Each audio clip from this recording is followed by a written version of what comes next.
Hi everyone, welcome to day 22 of our 28 Days of Pilates challenge. We're on the home stretch now, we just have a couple of days left, so I really hope you're enjoying it and I hope you're feeling all of the benefits. If you're finding that things are improving for you, maybe your endurance, your mobility, your strength, then definitely push on a little with the harder levels of the exercises. So for today, we're going to work on our hip strength and stability and work a lot on our endurance through the glute muscles. So we're going to start off in standing actually today. Let's take our feet wider than hip width apart. Turn your feet away from your midline. If you can imagine the line through the center of your body, through the middle of your nose, your chin, your breastbone, your belly button, that's your midline. So turn the toes out away from the midline, nice and wide apart. With the foot positioning then, we want to always, when we're in our standing posture, to make sure that we're weight bearing evenly through the entire sole of the foot. So just have a quick check of that, maybe have a quick feel, even look down, roll the ankle in, roll the ankle out, and then stop where you feel that you're keeping your weight even between your big toe, your little toe, and your heel on each foot. So imagine that triangular shape again on both feet, and that you're keeping the weight bearing even. We'll put our hands onto our pelvic bone on either side and just take a moment then to find your neutral pelvic position.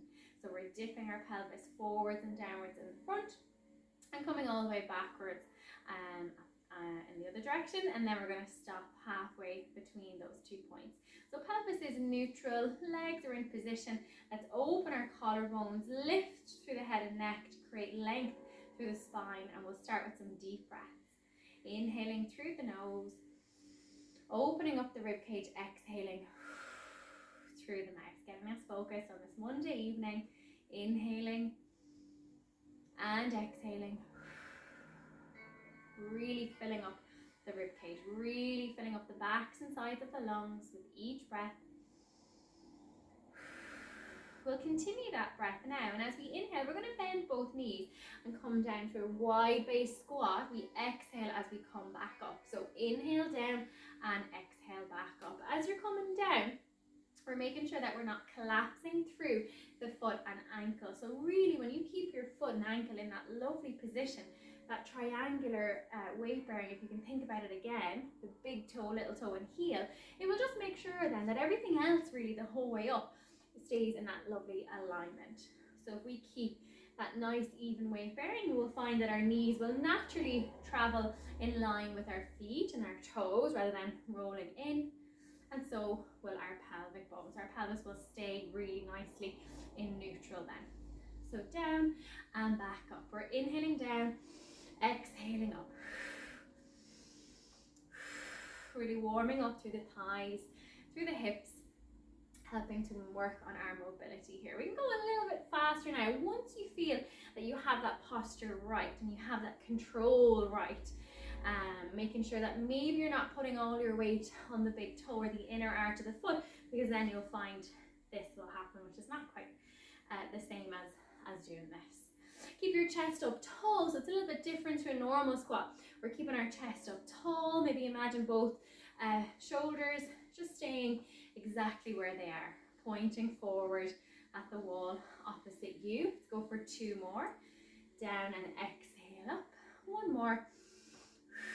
Let's come down again and hold it. So maybe go about halfway and hold, keeping that lovely triangle through the feet, collarbones open, neck long and lengthened.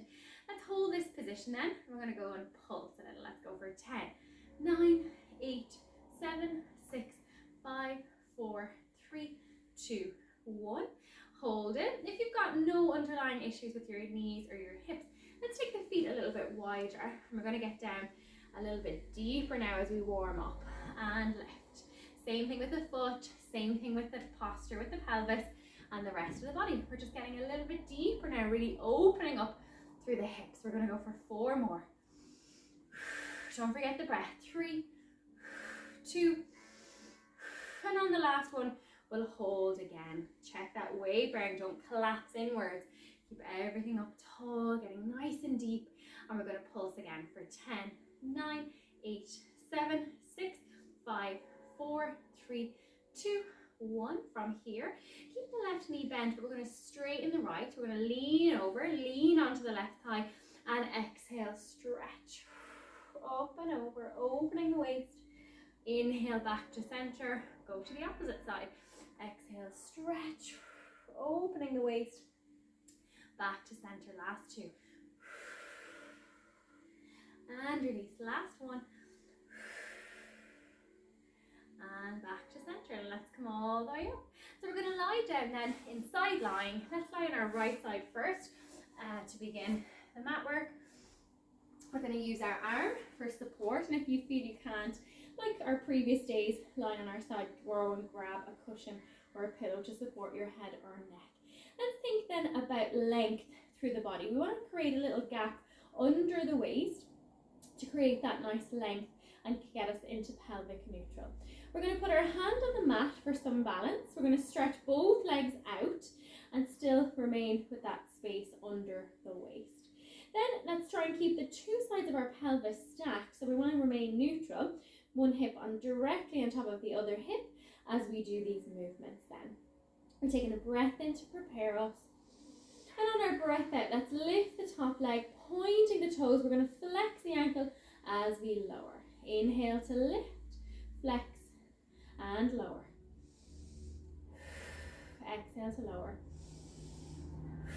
Try and coordinate now. We're on day 22. So try and coordinate the breath with the movement too. So that lovely inhale through the nose, exhale through the mouth. So inhale to lift, exhale to lower.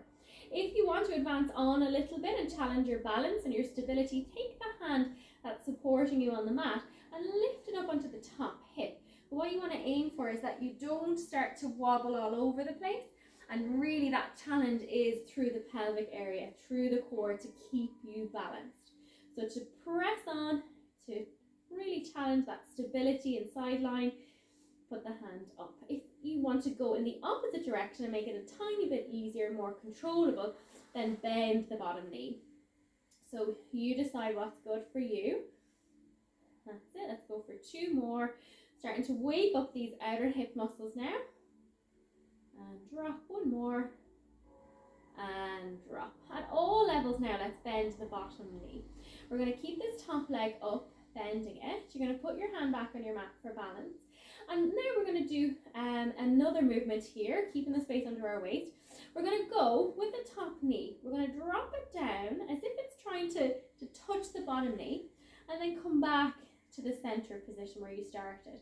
Let's turn that knee up to the ceiling then and come back to center. We're going to drop down and up, lift and drop, down and up and center.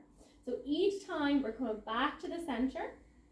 If you're feeling it a lot at the front of your hips, so your hip flexors are going to work here as well, but if it's really tense and really work in the front, just check maybe that you don't have your leg too far forward like this. Just check that you've got the knees stacked, but you've got that top leg and bottom leg not in line with the hips, so not out here in front, just maybe at 45 degrees. If you've had a hip replacement, then you're going to maybe find these quite stiff and maybe even find this one quite challenging. So don't worry, don't overdo any of the movement here. We don't really want to cross the midline with the knee after hip surgery like that. So maybe even focus on the outer movement and not pushing it too much. We should be really starting to feel that burn around the hip joint now, particularly the outer hip muscles. And let's add our breath then. We're going to exhale, inhale to center. Exhale, inhale to center. And try then as well not to roll backwards. So try and keep your pelvis as stable as possible. And that will increase the challenge through the core and work on our stability and sideline, and also will help you to really feel these hip muscles working hard. I'm sure you're feeling it as is. Let's go for 2 more. Keep the gap under the waist. Excellent stuff. Let's then drop that knee down and then exhale, lengthen it out. Come down, hover over the other knee, and then exhale, lengthen it out. Down and hover. Exhale, extend. Last 5. Down and extend. You can modify by bringing it right down with the foot as well and then extend. So if you've had hip surgery, bring the foot with you too. If not, we're just leading with that top knee, really working through the glute med here and different fibers of it.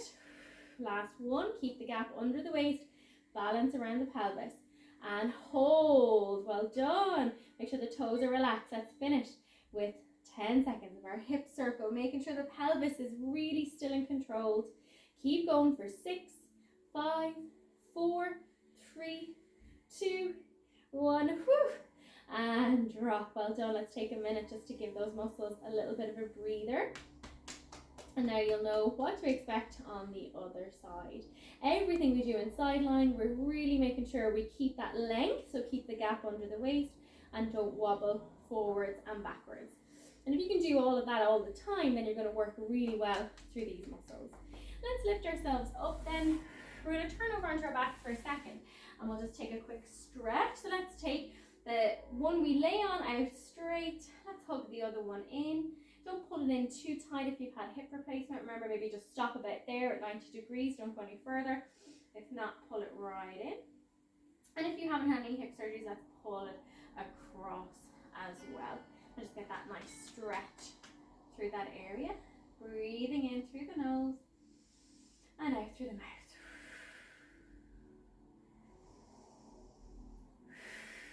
One more breath in and breath out. Well done. Let's come up. What happens on one side must happen on the other. So let's lie down then. On the hip you just worked, we're going to get set up the same as before. Use your cushions if you need them. Keep the space under your waist, creating that lovely length. Lengthen both legs then too. Use your hand for balance to start off. And when you're ready, we're going to inhale as we lift, pointing the toes. Exhale to flex.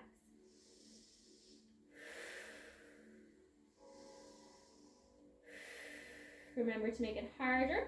We're challenging that balance more by putting our hand up here. So if you're a little more intermediate or advanced, you're putting your hand up here, and your challenge is then also through the core not to wobble a lot. And if you want to make it easier, we're bending the bottom knee instead. So either one is good, whichever you prefer, making sure whichever version you're doing, you're continuing to breathe. Take your time because we want to be really controlled, no point doing it really fast. And keeping length, so keeping gap under the waist, neck long and lengthened, pelvis really stacked now. One leg on top of the other, or one hip I should say on top of the other. And you're adding your breath. Inhaling, exhaling.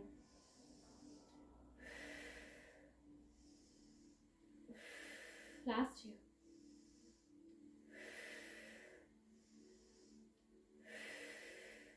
And drop. Let's bring our feet to stack them on top of each other. The knees are stacked, pelvis is stacked again. We're going to float the top leg up to hip height, or hip or knee or ankle are at the same height. And let's begin with our rotational exercise. We're going to dip down with the knee and back up. Let's come up to the ceiling and back to neutral. So down and lift, up and down. That's it. Down and center, up and center, down and center, up and center. Just watch your balance. Down and center, up and center. That's it. We'll keep going in that way, keeping the toes really relaxed, making sure it's the hip joint here that's doing all the movement and the rotation for you. Remembering, if you've had hip replacement surgery or anything like that, or any issue with your hip at the moment, then I don't want you to push these movements too much. You definitely don't want to go too much into these ones after that surgery. So just a little opening will do. You can just continually do this one if it's easier. So you're just going to continue with that one while we all go down and center, as well as up and center. Make sure you're not wobbling too much, starting to feel those muscles really working around the hip joint. That's it. Down and up. Last 2. That's it.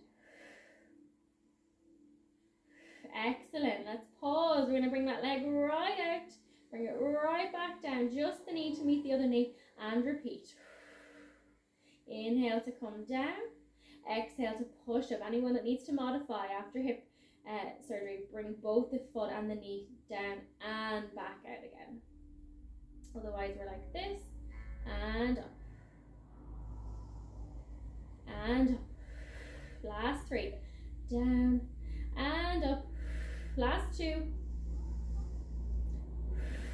last 1, and up. Let's stay up. We're going to go into our hip circles to finish. If it's really burning a lot, you need to take a little rest and finish now. If not, let's keep going for another 8, 7, 6, watch your balance, 5, 4, 3, 2, 1, and drop. Well done. Give that area a little massage, and we'll finish today's session by turning directly on to our backs. Let's give that leg a stretch. Lengthen out the one you've been lying on most recently. Let's take the other one up. Stop at 90 degrees after hip surgery. If not, let's pull it in. Or if you've had a hip replacement before, stop at 90 degrees. If not, pull it in and pull it across.